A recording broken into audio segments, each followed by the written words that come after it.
Hey y'all.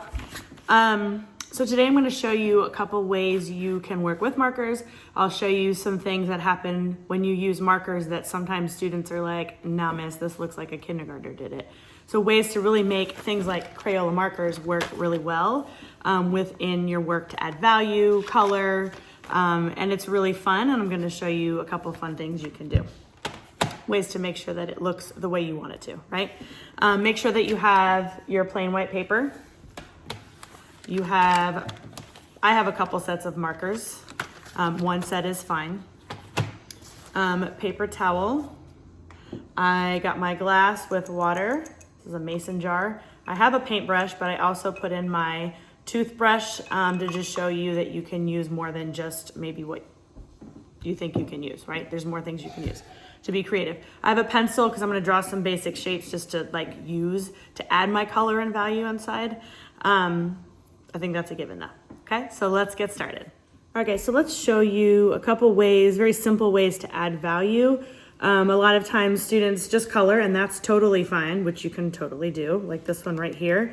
But there are other ways to add more interest using marker. A lot of times when I say we're going to use Crayola markers, I hear, well, that's what little kids use. Yes, they do, but so do adults. And I'm going to show you, or I've shown you, and we'll show you more examples of how students have used markers in their art pieces to make them look seamless and wonderful and vibrant and bright. Okay. So this one right here, and I'll show you again, I'll use a different color, is just the standard coloring, right? So you color once, and then you color again. I'm kind of overlapping it a little bit, okay? Some students are okay with this and some are not, with the overlap that happens with the color. I kind of like it. It adds interest, maybe some texture depending on what colors and how you're applying them. The one over here is basically just lines side by side, okay? This is something that many of you may realize is something you can do, but I think may not totally realize because they think they just have to color it, right? So I'm just giving you more options to add color so you're not just straight up coloring all the time, okay? Let me do it with another color. Let me try it with purple. And even just looking at the colors next to each other is enough to maybe already start to see value within your work, right?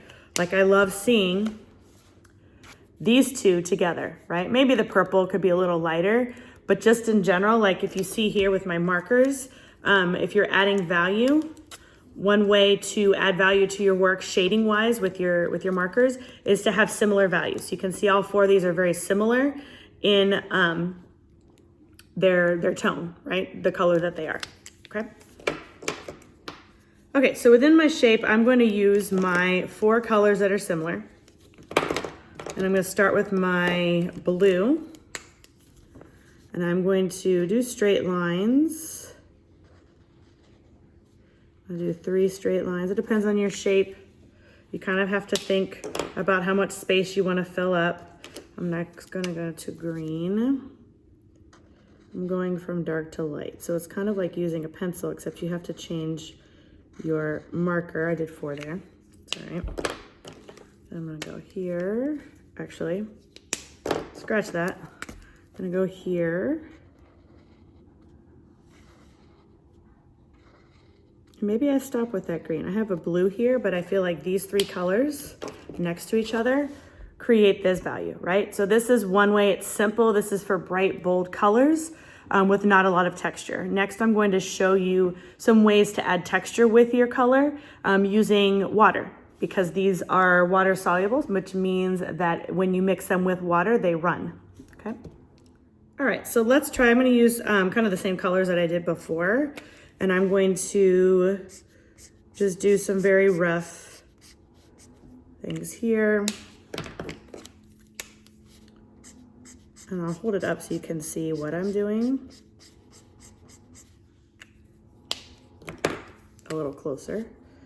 Okay, so I'm creating hatch marks, and I'm overlapping those hatch marks. Let me get a little bit more green here. And you might be okay with this because it starts to look like it's blending, right? But one trick, and I'm going to use my paintbrush for now, okay, is to get your paintbrush wet and then literally drag the water over top.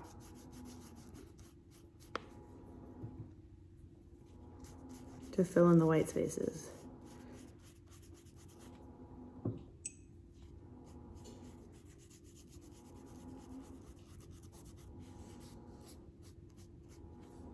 You might decide that you want to go in. I see little spaces that I wish I had more marker.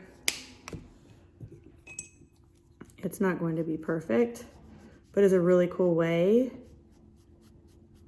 to ensure that you have this transition of color, right?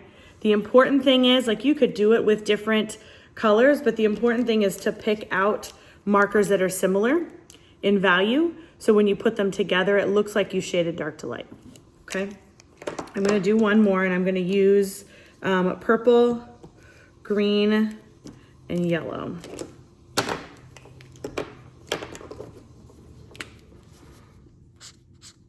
So making hatch marks. Hatch marks are just straight lines going down. I meant to put purple on top. I'm leaving some white space because I will fill in when you add the water, and I'm looking at the one I just did, and it's blending even more as the water kind of like moves, right? A little bit of physics and art. What's cool about this yellow is that when you use the water, it's really gonna bleed nicely into that yellow, okay? Do this again.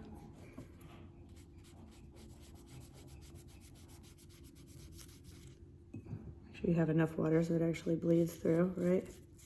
And sometimes it's just a matter of waiting. If anything, it's filling in the gaps. I can already see my white spaces. It may be hard to see where you're sitting, but I'm hoping that it starts to maybe even resemble watercolor paint. I've had students draw with different colors and then use water, and they don't like it, so they let it dry and then they draw on top of it. So this could be a really cool thing for background. So I'm just gonna go ahead and mix this one. Experimenting is huge, and I would practice in your sketchbook. So this one's not gonna do as much, although it is, when you look at it, this is changing texture right here, okay? Just another fun way to add marker besides just, hey, I'm gonna start coloring and I'm gonna go like this. Yes, this is faster, and I realize sometimes faster is okay, but one thing I want you to learn as an artist is to be patient, okay? This stuff takes patience. Maybe a little less patience than some of the art materials you might be using. But I'm gonna show you again. This one's starting to look really cool as you wait. Maybe I shouldn't have used the darkest blue here, but I love the way these greens are transitioning, right? I realize at this point, like maybe I shouldn't, so let's try another green. I'm not even gonna use that blue. I'm gonna use these three colors, okay? Try one more.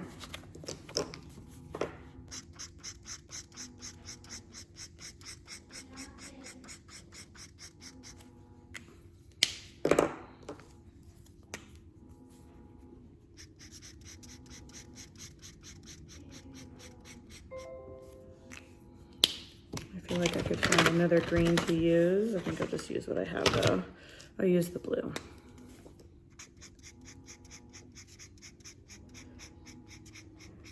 It really helps when you, so notice some of this here is overlapping into this green, okay? They overlap, and then when you add the water, they blend together.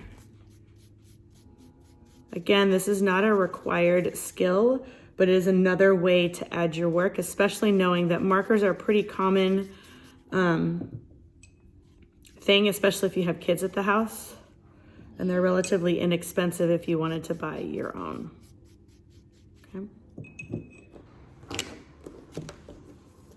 I'll do one more because it should be. When I look here, I realize this is why you practice, right? This one here's a little darker. So I'm gonna do the dark green, this blue green, this lighter blue, and then my light green after that, okay? So one more, and then we'll be done.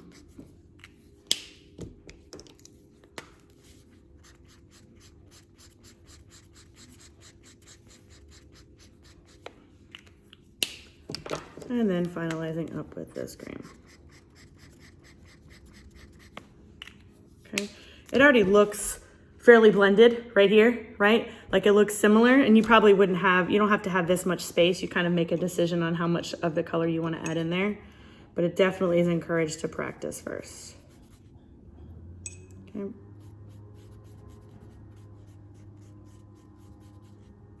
And as I let it sit, it will blend more, but you can see out of all the ones I did, this one's probably the most successful, maybe these two next to each other, right? But they still look really awesome. They create a lot of really great textures. If I get it closer, you can see some of the texture that it creates. And it's a really great way to pretend like you have paint and add a lot of fun to your work. One final thing, okay? If you are doing a circle, right? You're not going to color like this. And many of you know this already. I've talked about this multiple times in my class, okay? You're actually going to color in a circular motion, right? Let me try it with a lighter marker so you can see, right? If you have a circle, and that's not a perfect circle, but that doesn't matter, and you color it like this, right? Yes, it's faster, woohoo, but one, it doesn't create the interest that you'll have if you actually follow the shape, right? So I'm gonna follow the shape right here. That's a little better of a circle, okay? And I'm going to,